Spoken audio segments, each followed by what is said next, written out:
Unit costing એકમ પડતર ટૂંકમાં સમજવું હોય તો તમારી પાસે ખિસ્સામાં એક પેન હોય તો એ પેન તમને જે ભાવે મળે છે એમાં નફો અને પડતર બે બાબત સમાયેલી છે. Cost and profit. કોસ્ટ એટલે વસ્તુ જે ખર્ચની બનેલી છે તે ખર્ચનો સમાવેશ એની અંદર કરવામાં આવે છે. ખર્ચની અંદર ખર્ચને 3 ભાગમાં વહેંચવામાં આવે છે: પ્રત્યક્ષ ખર્ચાઓ અને પરોક્ષ ખર્ચાઓ. પ્રત્યક્ષ ખર્ચ વત્તા પરોક્ષ ખર્ચ વત્તા નફો બરાબર વેચાણ કિંમત બને છે. પ્રત્યક્ષ ખર્ચમાં માલસામાન, મજૂરી અને અન્ય પ્રત્યક્ષ ખર્ચનો સમાવેશ થાય છે. પરોક્ષ ખર્ચાઓની અંદર કારખાના પરોક્ષ ખર્ચા, વહીવટી પરોક્ષ ખર્ચા અને વેચાણ વિતરણ પરોક્ષ ખર્ચાનો સમાવેશ થાય છે. આ બધા જ ખર્ચાઓને પત્રક સ્વરૂપે રજૂ કરવાના છે અને આ જે કુલ ખર્ચાઓ છે એ કુલ ખર્ચાઓને જેટલા એકમોનું ઉત્પાદન થયું હોય એટલા એકમો વડે ભાગવામાં આવે છે, જેથી કરીને તમને એકમ પડતર મળે છે. આ એકમ પડતરનો અભ્યાસ આપણે અહીંયા કરવાનો છે.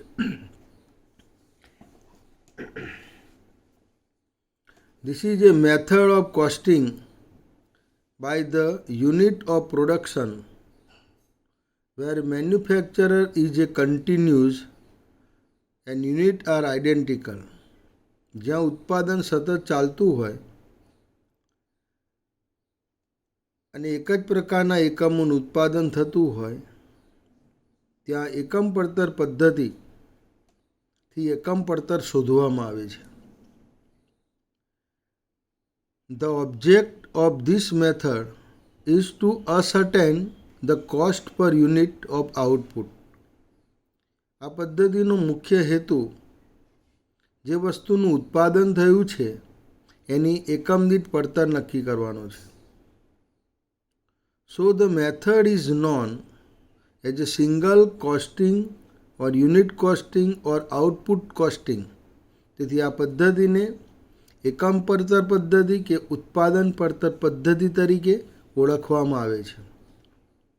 In this method, the total expenses of production is divided by the number of unit produced.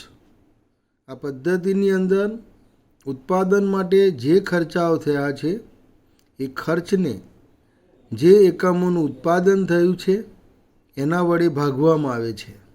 And to be get the cost of unit, જેથી આપણને એકમ દીઠ પડતર મળે છે. The method is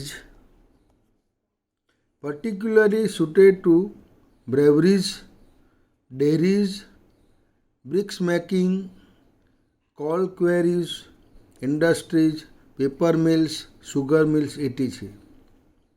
આ પદ્ધતિ સામાન્ય રીતે દારૂ બનાવવાના ઉદ્યોગોમાં, ડેરી ઉદ્યોગોમાં, ઈંટ બનાવતા ધંધાઓમાં, કોલસાની ખાણ ઉદ્યોગોમાં, પેપર મિલ્સ અને ખાંડ ઉદ્યોગોની અંદર મોટા ભાગે અનુકૂળ છે. In all this industries there is A natural cost unit. આ બધા ઉદ્યોગોમાં મોટા ભાગે કુદરતી વસ્તુની એકમ દીઠ પડતર નક્કી કરવાની હોય છે. જેમ કે બ્રેવરીઝ દારૂ ઉદ્યોગોની અંદર જે પડતર નક્કી કરવામાં આવે છે તે બેરલ ઓફ બિયર, દારૂનું એક પીપ ભરીને દારૂ કેટલા રૂપિયાનો થયો એ નક્કી કરવામાં, એની પાછળ કેટલો ખર્ચ થયો. દારૂની બોટલ, તો બોટલ પાછળ કેટલો ખર્ચ થયો. એ રીતે એની પડતર નક્કી કરી નફો ઉમેરી અને પછી વેચવામાં આવે છે. ડેરી ઉદ્યોગો, એ લીટર ઓફ મિલ્ક, ડેરી ઉદ્યોગોની અંદર જે પડતર નક્કી કરવામાં આવે છે 1 લીટર દૂધ અથવા તો 1 કિલો પાવડર, એટલે 1 કિલો એ એનું યુનિટ છે. બ્રિક્સ મેકિંગ, ઈંટ ઉદ્યોગો, તો ઈંટ બનાવતા જે ઉદ્યોગો છે એની જે કિંમત નક્કી થાય છે એ 1000 ઈંટને આધારે વેચાણ કિંમત નક્કી થાય છે. એટલે 1000 ઈંટ બનાવવા પાછળ કેટલો ખર્ચ થયો તે નક્કી કરવામાં આવે છે. કોલ ક્વેરીઝ ઇન્ડસ્ટ્રીઝ, કોલસાની ખાણ, એ ટન ઓફ કોલ. કોલસાની ખાણમાં 1 ટન વજનને આધારે કોલસાની પડતર નક્કી કરવામાં આવે છે કે 1 ટન કોલસો બહાર કાઢતા કેટલો ખર્ચ આવ્યો તે નક્કી કરવામાં આવે છે. પેપર મિલ્સ, પેપરની મિલમાં 1 કિલોગ્રામ ઓફ પેપર, 1 કિલો પેપરનો ભાવ નક્કી કરવામાં આવે છે. સુગર મિલ, ખાંડ ઉદ્યોગોમાં 1 ક્વિન્ટલ ઓફ સુગર, 1 ક્વિન્ટલ ખાંડનો ભાવ નક્કી કરવામાં આવે છે. એટલે કે એની પડતર એ રીતે નક્કી કરવામાં આવે છે.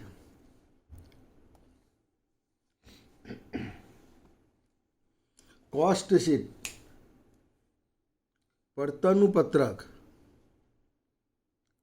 The information derived from financial book is set out usually in the form of a statement known as statement of cost or cost sheet.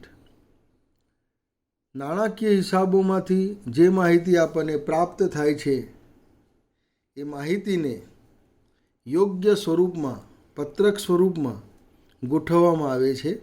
તેને પડતરના પત્રક તરીકે ઓળખવામાં આવે છે. The financial account should be furnish all necessary information for finding out the cost of production. ઉત્પાદનની પડતર નક્કી કરવા માટે નાણાકીય હિસાબોમાંથી જરૂરી માહિતી આપણને મળતી હોય છે, એ માહિતી પૂરી પાડવામાં આવે છે. The expenditure shown in financial books are logically classified in considerable details, each element of cost being divided by the output to show cost per unit. નાણાકીય હિસાબોમાં બતાવેલા જે ખર્ચાઓ છે એ ખર્ચાઓને યોગ્ય રીતે ગોઠવવામાં આવે છે અને એકમ દીઠ પડતર બતાવવા પડતરના દરેક તત્વને ઉત્પાદનના જે એકમો છે એ એકમો વડે ભાગવામાં આવે છે. The periodical cost sheet can be prepared in which each element of expenditure is divided by the number of the unit produced during that period so as to disclose cost per unit. સમય પ્રમાણે પડતરનું પત્રક જ્યારે બનાવીએ છીએ ત્યારે જેમાં ખર્ચના જે જુદા જુદા ભાગ છે એ દરેક ભાગને તે સમય દરમિયાન જે એકમોનું ઉત્પાદન થયું છે એ એકમો વડે ભાગવામાં આવે છે, જેથી એકમ દીઠ પડતર આપણને મળે છે.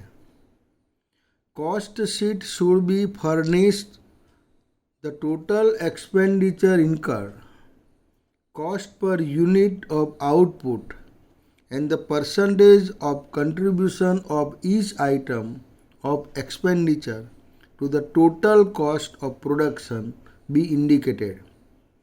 પડતરનું જે પત્રક છે એમાં કુલ ખર્ચની માહિતી, ઉત્પાદનની એકમ દીઠ પડતરની માહિતી, ઉત્પાદનના જે કુલ ખર્ચ છે એ કુલ ખર્ચમાં દરેક તત્વનો જે ખર્ચ છે એ ખર્ચનો ફાળો કેટલો એ પણ ટકાવારીમાં બતાવવામાં આવે છે.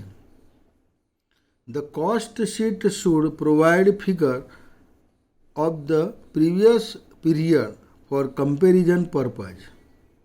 સરખામણીના હેતુ માટે પડતરના પત્રકની અંદર અગાઉના વર્ષની પણ માહિતી આપવામાં આવે છે, જેથી કરીને અગાઉના વર્ષના પ્રમાણે ચાલુ વર્ષે કોઈ ફેરફાર થયા છે તે ફેરફારો પણ આપણે જાણી શકીએ. એલિમેન્ટ ઓફ કોસ્ટ, પડતરના તત્વો. પડતરના તત્વો એટલે ખર્ચ, જે વસ્તુ જેની બનેલી છે, કેટલા ખર્ચની બનેલી છે, એ દરેક ભાગને આપણે તત્વ તરીકે ઓળખીએ છીએ. જેમ માણસ 5 તત્વોનું બનેલું છે, પંચતત્વ એવા શબ્દો વાપરીએ છીએ. હવા, પાણી, અગ્નિ, વાયુ, આ દરેક તત્વો એની અંદર સમાયેલા છે. એ રીતે તમારી પાસે જે વસ્તુ છે એ વસ્તુ પણ એવા તત્વની બનેલી છે. એમાં માલ સામાન થયો છે, મજૂરી ખર્ચ થયો છે, બીજા ખર્ચા થયા છે. એટલે એ જે તત્વો છે એ તત્વોનો અહીંયા આપણે અભ્યાસ કરવાનો છે. Those expenses which are included in the total cost of the product manufactured are called element of cost. જે ખર્ચાઓ ઉત્પાદિત વસ્તુની કુલ પડતરમાં સમાયેલા છે તેને પડતરના તત્વ તરીકે ઓળખવામાં આવે છે. There are 3 such elements. પડતરના મુખ્ય 3 તત્વો છે. ડાયરેક્ટ મટીરિયલ, પ્રત્યક્ષ માલ સામાન, ડાયરેક્ટ લેબર્સ, પ્રત્યક્ષ મજૂરી, એન્ડ ઓવરહેડ્સ અને પરોક્ષ ખર્ચાઓ. For example, in a textile mill, કાપડની મિલમાં, yarn is use as raw material. કાચા માલ તરીકે યાર્ન, સૂતરનો ઉપયોગ થાય છે. કાપડની અંદર જે સૂતર વપરાયેલું છે, જે દોરા વપરાયેલા છે તે એ કાચો માલ છે. It expense is direct materials, તે પ્રત્યક્ષ માલ સામાન છે. The wages paid to those worker who are employed to weave the cloth of power looms is the direct labour cost. કાપડ વણવા માટે જે કર્મચારીઓ સીધી રીતે સંકળાયેલા છે, સીધી રીતે રોકાયેલા છે, એવા કર્મચારીઓને જે મજૂરી ચૂકવાય છે એ મજૂરી એ પ્રત્યક્ષ મજૂરી તરીકે ઓળખવામાં આવે છે. There are factory expenses, office expenses, selling expenses are the overhead expenses. કારખાનાના ખર્ચા, વહીવટી પરોક્ષ ખર્ચા, વેચાણ ખર્ચા, આ બધા જ ખર્ચાઓને પરોક્ષ ખર્ચ તરીકે ઓળખવામાં આવે છે. Rent of factory building, depreciation office, salary, stationery, commission to salesman, advertisement, godown expenses, delivery expenses etc. આવા પરોક્ષ ખર્ચની અંદર કારખાનાનું ભાડું, ઘસારો, ઓફિસ કર્મચારીઓનો પગાર, સ્ટેશનરીના ખર્ચા, કમિશન જે ચૂકવવામાં આવે છે સેલ્સમેનોને તે, જાહેરાતના ખર્ચા, ગોડાઉનના ખર્ચા અને માલને પહોંચાડવા માટેના જે ખર્ચાઓ છે એ ખર્ચાઓનો સમાવેશ કરવામાં આવે છે. ક્લાસિફિકેશન ઓફ એક્સપેન્સીસ, ખર્ચનું વર્ગીકરણ. In financial accounts, expenditure are classified in 2 parts, namely capital expenditure and revenue expenditure. નાણાકીય હિસાબોમાં ખર્ચને 2 ભાગમાં વહેંચવામાં આવેલો છે, મૂડી ખર્ચા અને મહેસૂલી ખર્ચા.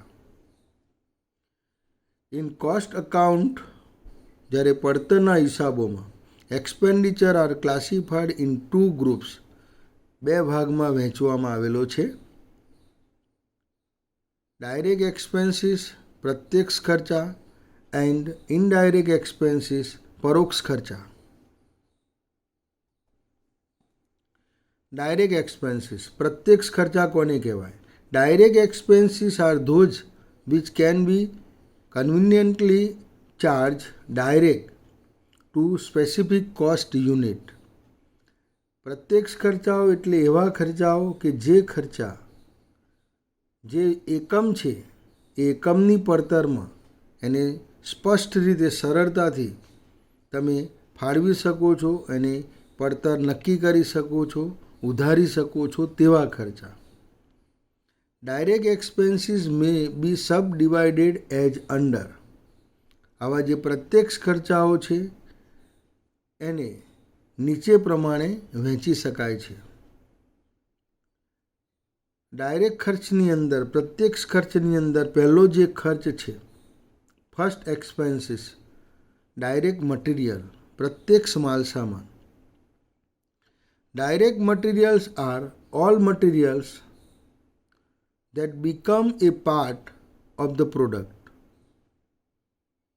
પ્રત્યક્ષ માલસામાન એટલે એવા બધા જ પ્રકારના માલસામાન કે વસ્તુ એ ભાગની બનેલી છે. દાખલા તરીકે ફર્નિચર, તો ફર્નિચરની અંદર લાકડું વપરાયેલું છે, મટીરિયલ, એ પ્રત્યક્ષ ખર્ચ છે, પ્રત્યક્ષ માલસામાન છે, કારણ કે ફર્નિચર લાકડાનું બનેલું છે. The cost of which are directly charged as a part of prime cost.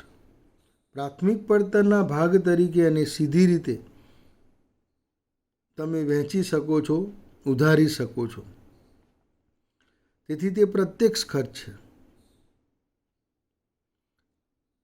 In other word, બીજા શબ્દોમાં, it is the material of which article is made and which can be charged directly to cost unit.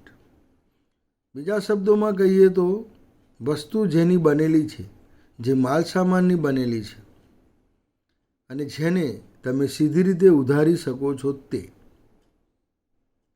એને પ્રત્યક્ષ માલસામાન કહેવામાં આવે છે. Is non direct material. For example, the timber use in making wooden furniture. ફર્નિચરમાં જે લાકડું વપરાયું છે તે. The leather use in making shoes. જોડા બનાવવામાં, બૂટ બનાવવામાં વપરાયેલું ચામડું. And cotton yarn use in manufacturing cotton cloth. કાપડની અંદર જે સૂતર વપરાયેલું છે તે. Moreover, certain expenses are also included in direct materials. આ ઉપરાંત કેટલાક બીજા ખર્ચાઓનો પણ પ્રત્યક્ષ ખર્ચની અંદર સમાવેશ કરવામાં આવે છે. જેવા કે import duty, dock charges, carriage inward, railway freight, etc. આયાત ડ્યુટી, ડોક ચાર્જીસ, આવક માલનું ગાળા ભાડું, રેલવે ભાડું વગેરે ખર્ચનો સમાવેશ પણ પ્રત્યક્ષ ખર્ચની અંદર કરવામાં આવે છે. અને આ બધા જ ખર્ચા which are added in original invoice, જે મૂળ ભરતિયું છે એની અંદર એને ઉમેરવામાં આવે છે. સેકન્ડ, ડાયરેક્ટ લેબર, પ્રત્યક્ષ મજૂરી. It is that labor which is used for the manufacture of specific articles, process, job or contract, which works on the product properly and which may be charged on particular units. આ એવા પ્રકારની મજૂરી છે કે જેનો કોઈ ચોક્કસ વસ્તુ બનાવવા માટે, ચોક્કસ ઉત્પાદનની પ્રક્રિયા માટે, કોઈ ચોક્કસ જોબ માટે અથવા કોઈ ચોક્કસ કરાર માટે એનો ખર્ચ થયેલો છે. અને એ વસ્તુ માટે જે મજૂરી ચૂકવાયેલી છે અને તે એકમ ખાતે સીધી રીતે ઉધારી શકાય છે. For example, wages paid to carpenter preparing furniture. Furniture તૈયાર કરવા માટે સુથારને તમે જે મજૂરી ચૂકવો છો એ પ્રત્યક્ષ મજૂરી છે. વેજીસ પેડ ટુ શૂ મેકર મેકિંગ શૂઝ. જોડા બનાવવા માટે જે મજૂરી ચૂકવવામાં આવે છે એ મજૂરી. Wages paid to weaver weaving the cloth. કાપડ વણનારને જે મજૂરી ચૂકવવામાં આવે છે તે મજૂરી એ પ્રત્યક્ષ મજૂરી તરીકે ઓળખવામાં આવે છે. ડાયરેક્ટ એક્સપેન્સીસ અન્ય પ્રત્યક્ષ ખર્ચાઓ. It includes any expenditure other than direct materials or direct labor incurred on a specific cost unit. આમાં કોઈ ચોક્કસ એકમ માટે થયેલ કોઈ પણ પ્રત્યક્ષ માલ સામાન અથવા પ્રત્યક્ષ મજૂરી ખર્ચનો સમાવેશ થાય છે. એટલે કોઈ સ્પેશિયલ ખર્ચ થયેલો હોય કોઈ વસ્તુ માટે એવા ખર્ચનો સમાવેશ આની અંદર કરવામાં આવે છે. For example, hire of special tools for a particular order. કોઈ ચોક્કસ ઓર્ડર માટે ચૂકવેલ સાધનનું ભાડું એ પ્રત્યક્ષ ખર્ચ છે. Cost of special design in construction of building and road cost of special plan and design or maps. રોડની અંદર વિશિષ્ટ પ્લાન તૈયાર કરવા માટેનો ખર્ચ, બાંધકામ ઉદ્યોગોમાં ડિઝાઇન જે છે એનો જે ખર્ચ થાય છે તે, અથવા તો કોઈ આર્કિટેક્ટને તમે જે ફી આપો છો તે, નકશો બનાવવાનો જે ખર્ચ થાય છે તે, એ ખર્ચને પ્રત્યક્ષ ખર્ચ તરીકે ઓળખવામાં આવે છે. ઇનડાયરેક્ટ એક્સપેન્સીસ ઓર ઓવરહેડ્સ પરોક્ષ ખર્ચા અથવા શિરોપરી ખર્ચા. Indirect expenses are those expenses which cannot be charged directly to cost unit. પરોક્ષ ખર્ચા એટલે એવા ખર્ચા કે જે તમે એકમ ખાતે સીધી રીતે ઉધારી શકતા નથી, તમારે એને વહેંચવા પડે છે, કારણ કે એ કોમન છે અને કોમન ખર્ચને જુદા જુદા જે એકમોનું ઉત્પાદન થયું છે એની વચ્ચે તમારે વહેંચવો પડે છે. તેથી તેને પરોક્ષ ખર્ચ કહેવામાં આવે છે. માલસામાન કોઈ વસ્તુનો તમે સીધી રીતે નક્કી કરી શકો, પણ એની અંદર જે પરોક્ષ ખર્ચા થયેલા છે તમે સીધી રીતે નક્કી કરી શકો નહીં. ફોર એક્ઝામ્પલ, ફેક્ટરી રેન્ટ, કારખાનાનું જે ભાડું છે તે, એન્ડ સેલરી ઓફ મેનેજર, મેનેજરનો જે પગાર છે તે, is not incurred for a particular product or job but it relates to all product manufactured in a factory. આ જે ખર્ચ છે તે એ કોઈ ચોક્કસ વસ્તુ માટેનો ખર્ચ નથી, પરંતુ કારખાનામાં જેટલી વસ્તુનું ઉત્પાદન થતું હોય એ બધી જ વસ્તુ માટેનો આ ખર્ચ છે. એટલે જેટલી વસ્તુનું ઉત્પાદન થયું છે એ ઉત્પાદનના એકમો વચ્ચે આ કારખાનાનું ભાડું અને મેનેજરનો પગાર એની અંદર ફાળવવો પડે છે. તમારા ખિસ્સામાં જે પેન છે એ પેનની અંદર મેનેજરનો ખર્ચ સમાયેલો છે, પરંતુ મેનેજરનો બધો જ ખર્ચ એની અંદર ફાળવેલો નથી. એ તો તમે પેન ખરીદી શકો નહીં, પરંતુ એનો કેટલોક ભાગ એની અંદર સમાયેલો છે. એટલે મેનેજરનો ખર્ચ, કારખાનાનું ભાડું એ પણ તમારા પેનની અંદર આવી જતો હોય છે. ઇનડાયરેક્ટ એક્સપેન્સીસ મે બી ક્લાસિફાઈડ ઇન્ટુ 3 પાર્ટ્સ. અહીંયા જે પરોક્ષ ખર્ચાઓ છે એ પરોક્ષ ખર્ચાઓને 3 ભાગમાં વહેંચવામાં આવે છે. ફેક્ટરી ઓવરહેડ્સ, કારખાનાના પરોક્ષ ખર્ચા. કારખાનાના પરોક્ષ ખર્ચા એટલે કારખાનાની 4 દિવાલોની વચ્ચે જે પ્રત્યક્ષ ખર્ચાઓ થાય છે એ સિવાયના તમામ ખર્ચનો સમાવેશ કરવામાં આવે છે. It includes all indirect expenses incurred within 4 walls of the factory and which are connected with the manufacture of a product. વસ્તુની ઉત્પાદન સાથે સંકળાયેલા અને કારખાનાની 4 દિવાલો વચ્ચે થયેલા જે ખર્ચાઓ છે એ કારખાનાના પરોક્ષ ખર્ચાઓ છે. The following expenses are usually considered as works overheads charges. નીચેના ખર્ચા હંમેશા કારખાનાના પરોક્ષ ખર્ચ તરીકે ઓળખવામાં આવે છે. કોટન વેસ્ટ, જેને આપણી ગામઠી ભાષામાં મસોતું કહીએ છીએ, જે રસોડાની અંદર સાફસૂફી માટે હોય છે, એમ કારખાનાની અંદર મશીનોની સાફસૂફી માટે કોટન વેસ્ટ પણ રાખવામાં આવે છે. ઓઇલ, મશીન માટે ઓઇલની જરૂર પડે, ગ્રીસની જરૂર પડે. પાવર હાઉસ, ગોડાઉનના જે ખર્ચાઓ છે તે. કેન્ટીન, કારખાનામાં કેન્ટીન હોય તો એ પણ પરોક્ષ ખર્ચ છે. સેલરી ઓફ મેનેજર, મેનેજરનો પગાર. સુપરવાઇઝર જે દેખરેખ રાખે છે એમના ખર્ચનો સમાવેશ થાય છે. સ્ટોર કીપર, જે સ્ટોર્સની અંદર કામ કરતા હોય છે સ્ટોર મેન્ટેનન્સ માટે, તો એમનો જે ખર્ચ છે તે. સ્વીપર એન્ડ ફોરમેનના ખર્ચાઓ. ફેક્ટરી રેન્ટ રેટ્સ, કારખાનાનું ભાડું અને વેરા. ઇન્સ્યોરન્સ, વીમાના ખર્ચાઓ. લાઇટિંગ એન્ડ વેજીસ, વીજળી અને કેટલાક મજૂરીના ખર્ચાઓ આની અંદર સમાવેશ કરવામાં આવે છે.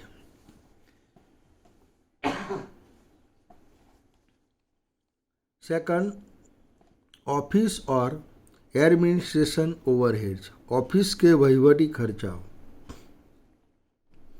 These are expenses incurred outside the factory in the administration and management of the undertaking. ફેક્ટરીની ચાર દિવાલોની બહાર જે વહીવટી અને સંચાલન હેઠળ ખર્ચાઓ થાય છે એ બધા જ ખર્ચનો સમાવેશ આની અંદર કરવામાં આવે છે. It includes office rent, rates, insurance, lighting, salary to clerk and office staff, printing and stationery, postage and telegram, audit fee, depreciation of office. આની અંદર ઓફિસનું ભાડું, વીમો, વીજળી, ક્લાર્કના પગાર, ઓફિસ સ્ટાફનો જે પગાર છે તે, તાર ટપાલ છપાણીના જે ખર્ચાઓ થાય છે તે, પોસ્ટને લગતા, ટેલિગ્રામને લગતા ખર્ચા, ઓડિટ ફીને લગતા ખર્ચા, ઓફિસનું જે મકાન છે એનો ઘસારો, ફર્નિચરનો ઘસારો વગેરેનો સમાવેશ આની અંદર કરવામાં આવે છે. ટૂંકમાં વહીવટને લગતા જે ખર્ચાઓ છે તે એને ઓફિસ એક્સપેન્સીસ, એડમિનિસ્ટ્રેશન એક્સપેન્સીસ તરીકે ઓળખવામાં આવે છે. સેલિંગ એન્ડ ડિસ્ટ્રીબ્યુશન ઓવરહેડ્સ, વેચાણ વિતરણ ખર્ચા. વેચાણ વિતરણ ખર્ચા એટલે વેચાણ અને વિતરણ બંનેને લગતા ખર્ચા છે. વેચાણ ખર્ચા એટલે વેચાણ વધારવા માટે થતા ખર્ચા. એમાં જાહેરાત ખર્ચ, નમૂના તરીકે વેચેલો માલ, શોરૂમના ખર્ચા, એનો સમાવેશ મોટાભાગે કરવામાં આવે છે. એટલે વેચાણ વૃદ્ધિ માટે થતા ખર્ચા. તમારી જે વસ્તુ પ્રોડક્ટ થઈ છે એ વસ્તુ પબ્લિકમાં વેચવા માટે તમે જે કાંઈ કરો છો, જાહેરાતો આપો છો, સેલ્સમેનો નિમો છો, તે બધા ખર્ચાઓનો સમાવેશ વેચાણ ખર્ચની અંદર કરવામાં આવે છે. વિતરણ ખર્ચા એટલે કારખાનામાં જે વસ્તુ ઉત્પન્ન થઈ છે એ કારખાનાના ગોડાઉનમાંથી ગ્રાહક સુધી પહોંચાડવા માટે જે ખર્ચા થાય છે વિતરણ ખર્ચ તરીકે ઓળખવામાં આવે છે. એટલે કે માલનું વહન કરવા માટેના થતા તમામ ખર્ચાઓ, એમાં ગોડાઉન ખર્ચનો પણ સમાવેશ કરવામાં આવે છે. Selling overheads are those incurred for soliciting and securing order and on efforts to find customers.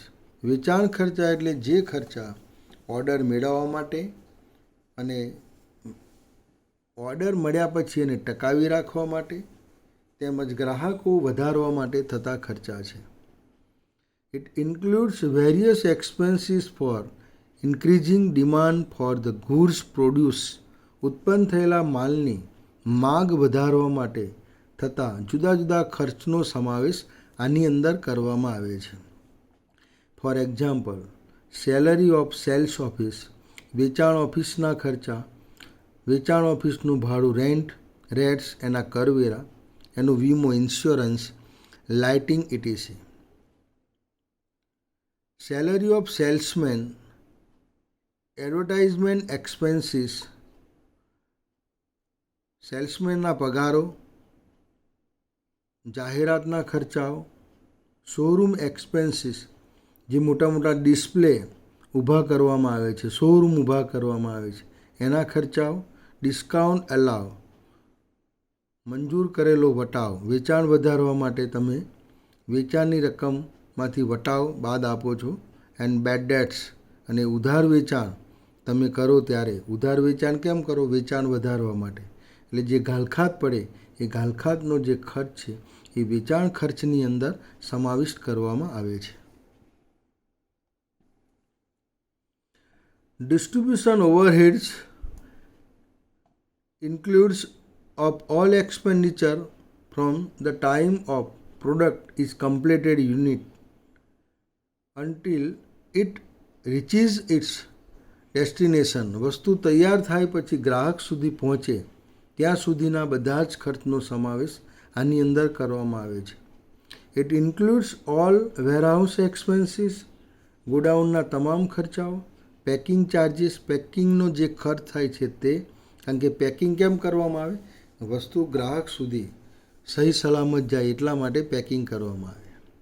તમને સિંગ તેલ છે તો સિંગ તેલ માટે જે ડબ્બાનું પેકિંગ થાય છે તે, બોટલમાં જે પેકિંગ થાય છે તે, એ બધા જ ખર્ચાઓ વિતરણ ખર્ચની અંદર સમાવિષ્ટ કરવામાં આવે છે.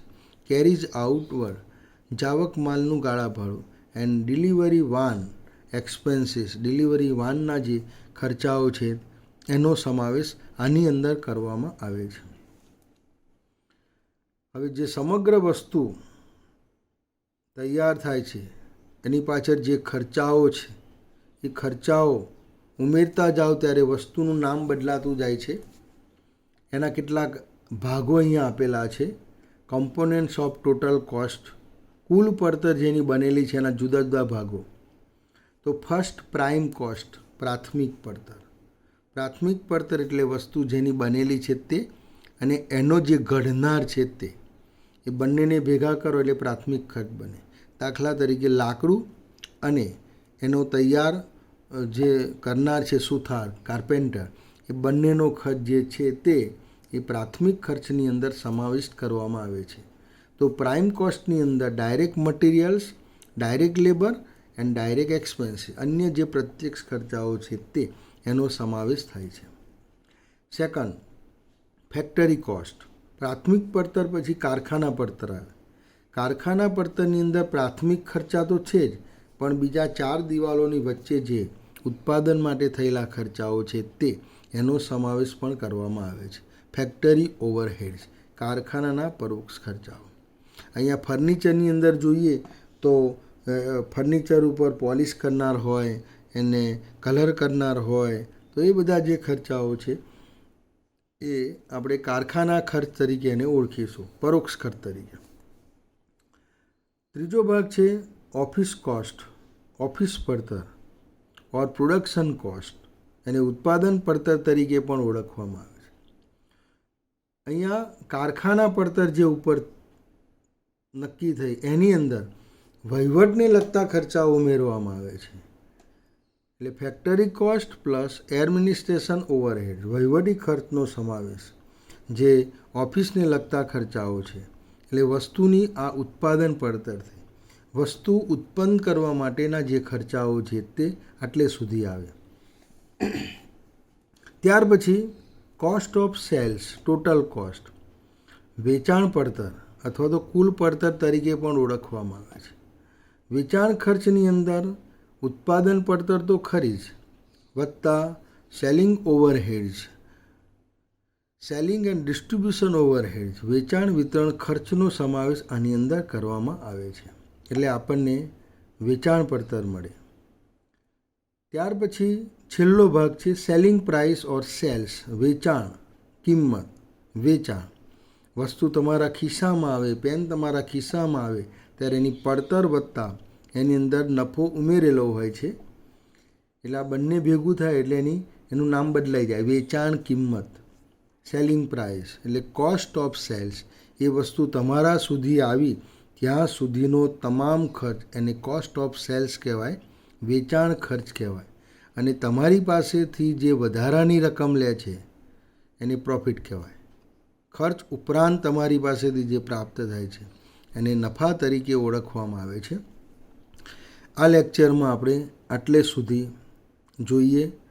ત્યાર પછી હું યુટ્યુબ ઉપર બીજું લેક્ચર મૂકીશ, એ તમારે જોવાનું રહેશે.